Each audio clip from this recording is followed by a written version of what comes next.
예, 오늘은 사도신경 두 번째 시리즈 그 외아들 우리 주 예수 그리스도를 믿사오니 라는 제목으로 함께 말씀을 나누겠습니다.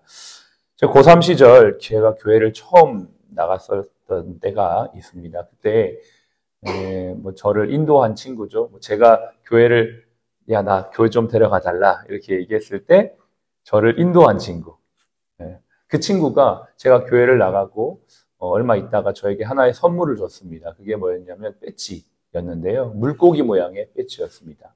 그러면서 이 배지가 이름이 익투스라는 건데 이거는 초대교회 성도들이 서로의 믿음을 확인하고 또 목숨을 걸고 신앙을 지키기 위해서 바닥에 이렇게 물고기 모양을 이렇게 하면서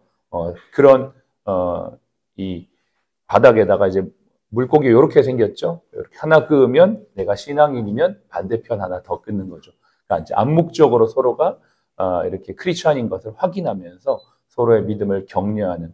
왜냐하면 그때는 초대교회 때는 신앙을 고백하는 순간 붙잡혀서 옥에 간다든지 아니면 순교를 당할 수 있었기 때문에 그런 걸 통해서 신앙을 확인했던 겁니다. 그래서 그 물고기 모양의 배지를 저한테 주면서 우리도 초대교회 성도들처럼 신앙을 이 세상에서 지키자 이러면서 이제 주는 거였어요. 그때는 저는 사실 큰 의미를 잘 몰랐어요. 그냥 선물 받았다 정도였지 이게 어떠한 의미인지 몰랐으나 나중에 알게 되었습니다. 이 익투스라는 이 말이 헬라어는 물고기라는 말이기도 하면서 또 5철자를 앞글자를 딴 이 조합되어진 단어이기도 합니다. 익투스, 이예수스, 예수 그리스도를 이제 헬라어로 이에수스라고 하거든요. 첫 번째 이 그리스도, 예수 그리스도, 크리스토스. 그다음에 하나님의 아들, 데우, 휘오스. 데우는 하나님이고 휘오스 아들이거든요. 하나님의 아들, 소테르, 구원자라는 뜻입니다. 그 앞 글자를 딴 것이 익투스라는 단어예요. 그리고 이것을 합쳐서 결국은 예수 그리스도 우리의 구원자라는 뜻입니다. 예수 그리스도는 하나님의 아들이고 구원자라는 이 뜻. 예수 그리스도 하나님의 아들 구원자라고 하는 이 신앙 고백은 초대교회 성도들에게 가장 중요한 것이었습니다. 오직 예수만이 진리를 예수만이 구원자라는 이 진리를 생명 걸고 믿을 만큼 이 신앙 고백은 중요한 것이었습니다. 여러분, 저와 여러분도 이 예수 그리스도만이 우리의 구원자임을 믿으십니까?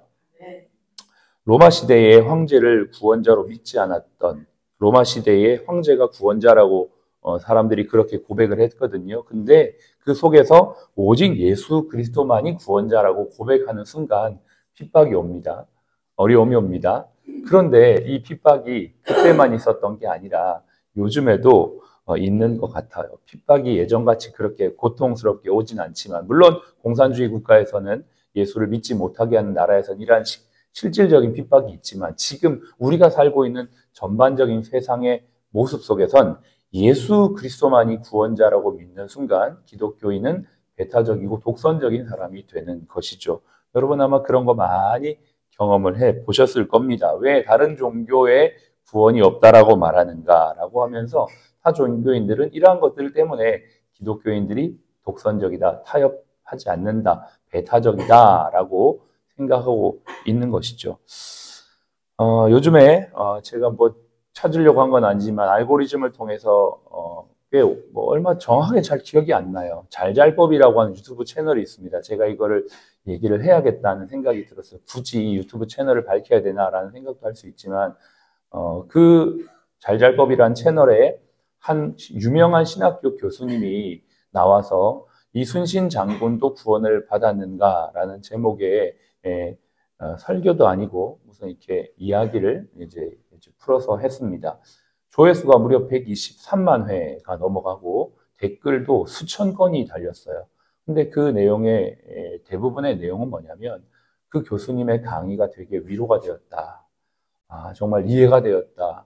이제 그 내용이 이성적으로 합리적으로 와닿았다. 이런 내용들이 대부분이었고 기독교인들뿐만 아니라 천주교인들과 불교인들 또 무종교인들도 기독교에 대한 오해가 풀어졌습니다. 이러면서 많은 댓글이 달려 있었습니다. 그래서 그 내용이 과연 뭔가라고 봤더니 그 내용은 결국 이순신 장군이 구원을 받았는지는 잘 모르겠다라는 내용이었어요.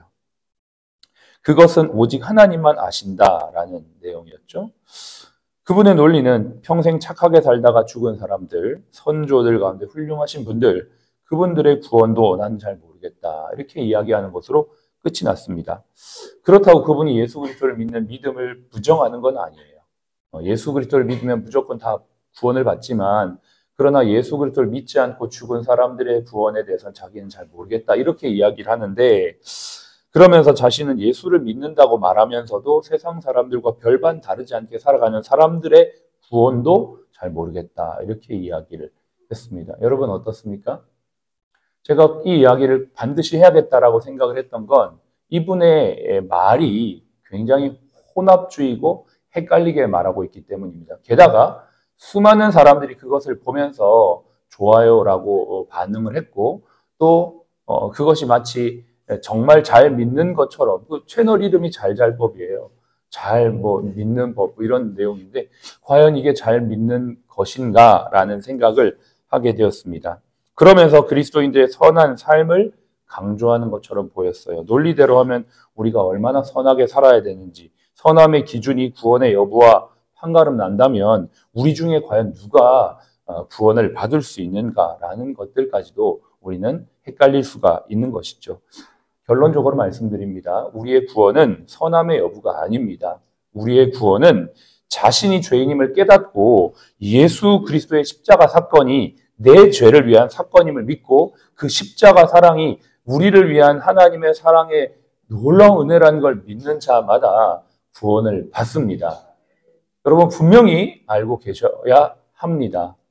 우리의 구원은 오직 은혜로 받는 것이고 오직 하나님의 사랑으로 받은 것이지 우리의 선함이 우리의 구원의 기준이 아닙니다. 그래서 그러므로 이분이 그리스도를 믿는다고 하면서도 선하지 않는 사람들이 구원을 과연 받았을까 나는 잘 모르겠다라고 하는 말이 틀린 것이죠. 우리의 구원은 오직 그리스도 예수, 내가 죄인임을 고백하는 순간 그 은혜로 구원을 받게 되는 것입니다. 선한 삶, 이것은 구원받은 이후에 그리스도인이 지속적으로 살아가야 될 성화의 과정이요, 구원의 열매의 결과물이지 구원의 전제 조건이 아니라는 걸 여러분 분명히 아셔야만 합니다. 다시 돌아가 보겠습니다. 이순신 장군이 구원을 받았을까요? 오늘 우리가 읽었던 성경은 분명히 우리에게 말하고 있습니다. 4절, 5절에 보면 하나님은 한 분이시요 또 하나님과 사람 사이의 중보자도 어떻게 해요? 한 분이십니다. 곧 사람이신 그리스도 예수. 우리가 오늘 사도신경 2번째 강해를 하면서 그 외아들 우리 주 예수 그리스도를 믿사오니 이 고백이 두 번째로 들어간 이유가 있습니다. 그리고 사도신경의 12가지의 나는 믿사오니 중에 성부에 대한 고백은 하나요, 성자 예수 그리스도에 대한 신앙 고백이 무려 6개나 되는 것이죠. 사도행전의 신앙 고백의 절반이 예수 그리스도에 대한 신앙 고백입니다. 우리가 복음을 증거할 때 어떻게 증거합니까? 하나님을 믿으세요. 성부 하나님 믿으세요. 성령 하나님 믿으세요. 이렇게 말하기보단 예수 믿으세요라고 말합니다. 예수 믿으세요. 왜냐하면 예수 그리스도만이 유일한 구원자이기 때문입니다. 이 예수 그리스도를 통하여 우리는 확실히 구원을 얻을 수가 있는 것입니다. 기독교인들 중에서도 예수 안 믿어도 선하게 살고 양심대로 살면 하나님이 그걸 반영해서 구원해 주지 않으실까라고 생각하는 분이 이 교수님처럼 있을지 모르겠습니다. 또 다른 종교에도 구원이 있다고 믿고 그렇게 생각하는 걸 관용이요, 포용이라고 생각하는 분도 있을지 모르겠어요. 그러나 성경은 분명히 말합니다. 요한복음 14장 6절 예수께서 이르시되 내가 유일한 길이요 유일한 진리요 유일한 생명이니 누구든지 나로 말미암지 않고는 아버지께로 올 자가 없다라고 말합니다. 여러분 만약에 기독교 외에도 복음이 있고 구원이 있다면 우리는 이렇게 예수 그리스도를 힘써 전하지 않아도 됩니다. 왜요? 하나님이 그거 알아서 해주시는데요. 하나님이 그 사람 착하게 살고 선하게 살아도 구원을 받게 해주신다면 우리는 이렇게 예수 그리스도를 힘써서 전하지 않아도 돼요. 바울이 왜 그렇게 목숨 걸고 생명 걸고 복음 전했을까요? 예수 그리스도만이 유일한 하나님의 구원자이기 때문에 그렇습니다. 왜 초대교회 성도들이 자신의 목숨을 바쳐가면서 익투스를 그려가면서 믿음을 지켰을까요? 황제가 구원하는 게 아니라 오직 예수 그리스도만이 구원자이기 때문에 그렇습니다. 사도행전 4장 12절 다른 이로서는 구원을 받을 수 없습니다. 천하 사람 중에 구원을 받을 만한 이름을 주신 일이 없기 때문입니다. 기독교가 독선적이고 편협한 종교라서 그런 게 아니고요. 이것이 진리이고 구원에 있어서는 타협의 여지가 없기 때문입니다. 구원에 있어서 크게 유일성, 포괄성, 다원성이라고 우리가 생각해 볼 수 있는데요. 기독교는 유일성의 종교입니다. 제가 앞에 서두에 인용했던 이 교회 스님은 포괄적 구원관을 가지고 있는 분이세요. 그리고 이것이 조금 더 심하게 되면 다원성, 기독교 외에도 구원이 있다라고 하는 WCC가 주장하고 있는 그러한 내용과 맞닿아 있는 것입니다. 우리는 사도신경에서의 이 고백, 그 외아들 우리 주 예수 그리스도를 믿사오니 이 고백이 우리의 삶에 얼마나 중요한 것인지를 다시 한번 깨닫고 이 은혜 주신 하나님 또 예수 그리스도를 통해 믿음으로 구원받는다는 이 사실을 기억하면서 감사와 또 한편으로는 모든 사람에게 이 예수 그리스도를 전하기를 힘쓰는 삶을 살아야만 합니다. 나는 부족할 수 있지만 하나님은 완전하십니다. 나는 연약할 수 있지만 하나님의 구원의 방법은 확실하십니다. 그러므로 우리는 그 확실하고 완전한 예수 그리스도의 복음을 전하도록 힘쓰는 것뿐만 아니라 그 영혼이 예수 그리스도를 알 수 있도록 기도하는 것. 더 나아가 그 영혼이 예수 그리스도를 만날 수 있도록 우리의 삶으로 성실과 정직과 온유와 최선으로 겸손으로 나아가는 삶, 살아가는 것. 그리고 우리가 계속적으로 유일하신 예수 그리스도를 주장하며 전하는 삶. 이 삶을 살아갈 때 하나님께서 그 삶을, 그 사람을, 그 공동체를 지켜주시고 역사하시고 축복하여 주실 줄로 믿습니다.